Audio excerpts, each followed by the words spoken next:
Hi students, myself Sonia Mary, Assistant Professor, Don Bosco College, Kottayam. Welcome to this session. ഇന്ന് നമ്മൾ discuss ചെയ്യുന്നത് test പ്ലാനിങ്ങിനെ കുറിച്ചാണ്. Okay, ഒരു S A model question ആയിട്ട് ചോദിക്കാൻ പറ്റുന്ന ഒരു ടോപ്പിക്കാണ് ടെസ്റ്റ് പ്ലാനിങ്. അപ്പോൾ ഇതിൻ്റെ ഡിഫറെൻറ്റ് സ്റ്റെപ്സുകൾ എന്തൊക്കെയാണെന്നും അതിനകത്ത് പ്രധാനപ്പെട്ട പോയിൻറ്റുകൾ എന്താണെന്നും നിങ്ങൾ ലെക്ചേഴ്സ് കാണുമ്പോൾ തന്നെ എഴുതി വയ്ക്കുക. നമ്മൾക്ക് എക്സാം ടൈമിന് അതൊത്തിരിയും ബെനിഫിറ്റ് ഉണ്ടാക്കും. ഓക്കെ, ടെസ്റ്റ് പ്ലാനിങ്ങിൽ ഏറ്റവും ഫസ്റ്റ് സ്റ്റെപ്പാണ് preparing a test plan.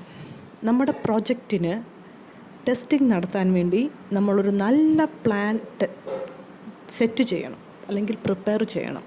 Okay, it anchor for execution, tracking and reporting the entire testing project and it should cover entire testing പ്രോജക്റ്റിനെ ട്രാക്ക് ചെയ്യാനും എക്സിക്യൂട്ട് ചെയ്യാനും റിപ്പോർട്ട് ചെയ്യാനും പറ്റുന്ന ഒരു പ്ലാൻ വേണം നമ്മൾ പ്രിപ്പയർ ചെയ്യാൻ. ഓക്കെ, അത് ഏതെല്ലാം ഏരിയ കവർ ചെയ്യണം? The scope of testing, how the testing is going to be performed. Testing നടത്തുന്നത് നമ്മൾ എന്ത് മെത്തഡോളജി ഉപയോഗിച്ചിട്ടാണ്? ടെസ്റ്റിംഗ് നടത്താൻ നമ്മൾക്ക് എന്തെല്ലാം റിസോഴ്സസുകൾ വേണം? ടൈം ലൈൻ എന്തൊക്കെയാണ്? റിസ്ക് എന്തൊക്കെയാണ്? ഇതെല്ലാം വെച്ചിട്ട് നമ്മളൊരു ടെസ്റ്റ് പ്ലാൻ പ്രിപ്പയർ ചെയ്യണം. ടെസ്റ്റ് പ്ലാനിങ്ങിലെ ഏറ്റവും ഇമ്പോർട്ടൻറ്റ് സ്റ്റെപ്പാണ് preparing a test plan. Okay, test പ്ലാനിങ്ങിലെ സെക്കൻഡ് തിങ് ആണ് സ്കോപ്പ് മാനേജ്മെൻറ്റ്.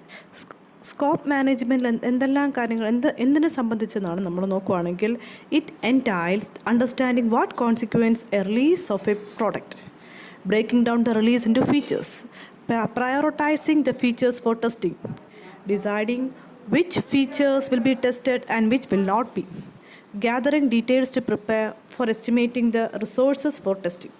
ഓക്കെ, ഇവിടെ നമ്മുടെ സോഫ്റ്റ്വെയർ ടെസ്റ്റിംഗ് നടത്തുമ്പോൾ നമ്മുടെ സോഫ്റ്റ്വെയറിൻ്റെ ഫീച്ചേഴ്സ് എന്തൊക്കെയാണെന്നും ഫീച്ചേഴ്സിൽ ഏറ്റവും പ്രയോറിറ്റി കൂടിയത് എന്തൊക്കെയാണ് ടെസ്റ്റ് ചെയ്യേണ്ടതെന്നും ചെയ്യേണ്ടാത്തതെന്നും എല്ലാ കാര്യങ്ങളും കവർ ചെയ്യുന്ന ഒരു ഏരിയയാണ് സ്കോപ്പ് മാനേജ്മെൻറ്റ്. ഫീച്ചേഴ്സിനെ നമ്മൾ പ്രയോറിറ്റൈസ് ചെയ്യുമെന്ന് പറഞ്ഞു അല്ലേ? ഏറ്റവും ക്രിട്ടിക്കലായിട്ടുള്ള ഫീച്ചേഴ്സ് എന്തൊക്കെയാണെന്നുള്ളത്. അപ്പോൾ നമ്മൾ ഫീച്ചേഴ്സിനെ പ്രയോറിറ്റൈസ് ചെയ്യുമ്പം എന്ത് ക്രൈറ്റീരിയ വെച്ചിട്ടാണ് നോക്കിക്കേ? Features that are new and critical for the release, ഏറ്റവും ഇമ്പോർട്ടൻ്റ് ആയിട്ടുള്ളതും ഏറ്റവും പുതിയതുമായിട്ടുള്ള ഫീച്ചേഴ്സിനെ. Then a features whose failure can be catastrophic or destructive. ഒരു ഫീച്ചറെങ്കിലും നമ്മുടെ സോഫ്റ്റ്വെയറിന് ഫെയിൽ ആവുകയാണെങ്കിൽ അത് ഡിസ്ട്രക്റ്റീവാണ് അല്ലെങ്കിൽ കാറ്റസ്ട്രോഫിക് ആണ്. അത്തരം ഫീച്ചേഴ്സുകളെ പ്രയോറിറ്റൈസ് ചെയ്യണം.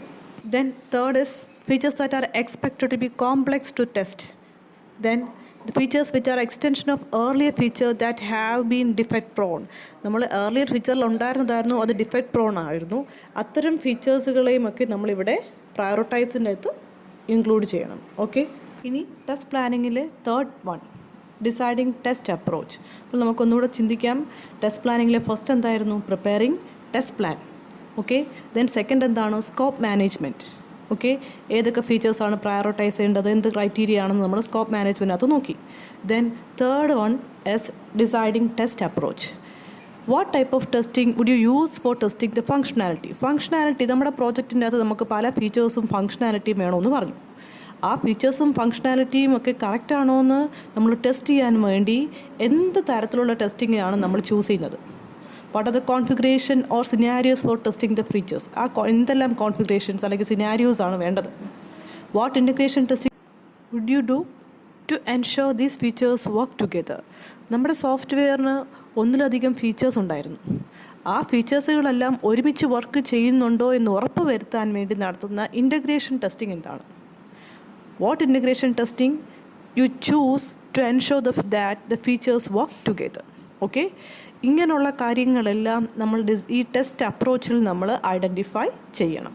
ഓക്കെ, ഇനി എന്തെല്ലാം ടെസ്റ്റ് അപ്രോച്ചുകൾ അല്ലെങ്കിൽ ടെസ്റ്റ് സ്ട്രാറ്റജികളാണ് ഉള്ളത് ഇങ്ങനത്തെ കാര്യങ്ങൾ ഡിസൈഡ് ചെയ്യാൻ ഉള്ളതെന്ന് നമ്മൾ നോക്കുകയാണെങ്കിൽ, analytical approach is there, model based approach, methodological, process standard, compliant, dynamic, regression. ഇതിലേതെങ്കിലും ഒരു അപ്രോച്ച് ഉപയോഗിച്ചിട്ട് വേണം നമുക്കിത് ടെസ്റ്റ് ചെയ്യാൻ. ഓക്കെ, ടെസ്റ്റ് പ്ലാനിങ്ങിലെ ഫോർത്ത് പോയിൻ്റാണ് setting up criteria for testing. Different criterias നമ്മളിവിടെ സെറ്റപ്പ് ചെയ്യുകയാണ്. Okay, for example pass or fail criteria, suspend criteria, resume criteria. Okay, a test cycle or test activity will not be an isolated. It is a continuous activity that can be carried out at one go. Some of the typical criteria. Okay, test cycle എന്ന് പറഞ്ഞൊരു continuous ആക്ടിവിറ്റിയാണ്. ആ continuous ആക്ടിവിറ്റിയിൽ നമുക്ക് പലതരം ഡിഫക്റ്റുകൾ നമ്മൾ identify ചെയ്തെന്ന് വരാം. Encountering more than a certain number of defect, ഒന്നിലധികം ഡിഫക്റ്റുകൾ ഐഡൻറ്റിഫൈ ചെയ്യാം. അല്ലെങ്കിൽ ഹിറ്റിംഗ്, അതായത് ഫർദർ പ്രോഗ്രസ് ഓഫ് ടെസ്റ്റിംഗ് അവിടെ സ്റ്റോപ്പ് ചെയ്യപ്പെടാം. Then developer releasing, which means releasing a new version instead of the product under test. Okay, അപ്പം ഇവിടെ setting up criteria for testing എന്ന് പറഞ്ഞാൽ പാസ് ഓർ ഫെയിൽ, ടെസ്റ്റിംഗ് പാസ്സായി അല്ലെങ്കിൽ ഫെയിലായി, അല്ലെങ്കിൽ സസ്പെൻഡ് ചെയ്യുക, അല്ലെങ്കിൽ നമ്മുടെ ഡിഫക്റ്റ് അഡ്രസ്സ് ചെയ്തതിനു ശേഷം വീണ്ടും ടെസ്റ്റിംഗ് റീസ്റ്റാർട്ട് ചെയ്യുക. ഇങ്ങനെ ക്രൈറ്റീരിയ നമ്മൾ അവിടെ സെറ്റ് ചെയ്യുക. ഓക്കെ, അപ്പോൾ നമ്മൾ 4 പോയിൻറ്റ്സ് ആണ് ടെസ്റ്റ് പ്ലാനിങ് പഠിച്ചത്. Test plan, scope of management, deciding test approach, then 4th one testing up criteria, setting up criteria for testing, 4th point. Okay, test പ്ലാനിങ്ങിലെ 5th point, identifying responsibilities, the staffing and training needs. Okay, identifying group responsibilities for designing, preparing, executing, checking and management. Then second one is staffing and training needs. Okay, എത്ര staffing, training, before system implement ചെയ്യുന്നതിന് മുമ്പുള്ള training needs എന്തൊക്കെയാണെന്ന് identify ചെയ്യുക. Then providing environmental needs, which means that the software and hardware requirements for the working of the software.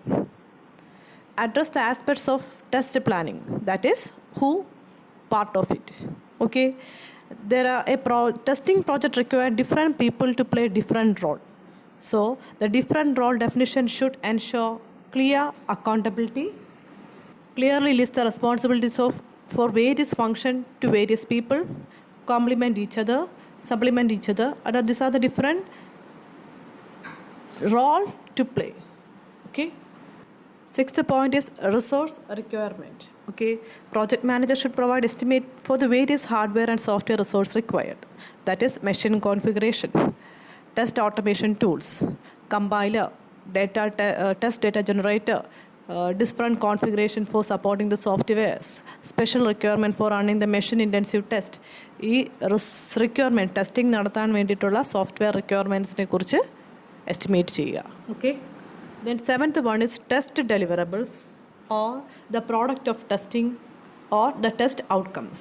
Okay, ഈ testing എന്ന് പറഞ്ഞ പ്രോസസ്സിനകത്ത് വരുന്ന ഡെലിവറബിൾസ് എന്തൊക്കെയാണെന്ന് ചോദിക്കുവാണെങ്കിൽ test plan, test case specification, test design, strategy, data, then traceable metrics, reports, logs, defect report, test summary report, release report. ഇതെല്ലാം testing എന്ന് പറഞ്ഞ പ്രോസസ്സിൽ വരുന്ന ഡിഫറെൻറ്റ് ടൈപ്സ് ഓഫ് ഡെലിവറബിൾസ് ആണ്.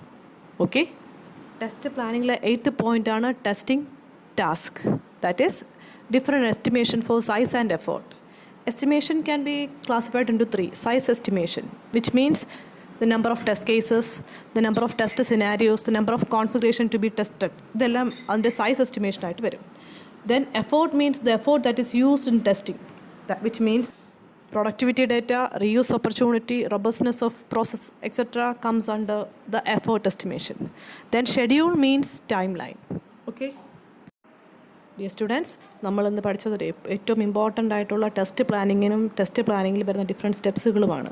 ഓക്കെ, ജസ്റ്റ് ഒന്ന് മെമ്മറൈസ് ചെയ്യാൻ വേണ്ടി പറയാം. First one is preparing A test plan, then scope management, deciding test approach, setting up criteria for testing, identifying the responsibilities, staffing, training needs, then resource requirements, test deliverables, testing task. Okay, ഈ പോയിൻറ്റ്സുകൾ പ്രധാനമായിട്ടും പഠിക്കുക. അതിൻ്റെ explanation നമുക്ക് ഓട്ടോമാറ്റിക്കായിട്ട് അങ്ങ് വരും. അപ്പം നന്നായിട്ട് വായിച്ച് നോക്കുക, നോട്ട്സ് പ്രിപ്പയർ ചെയ്യുക, ഈ ക്വസ്റ്റ്യൻ ആൻസർ ചെയ്യുക. Thank you.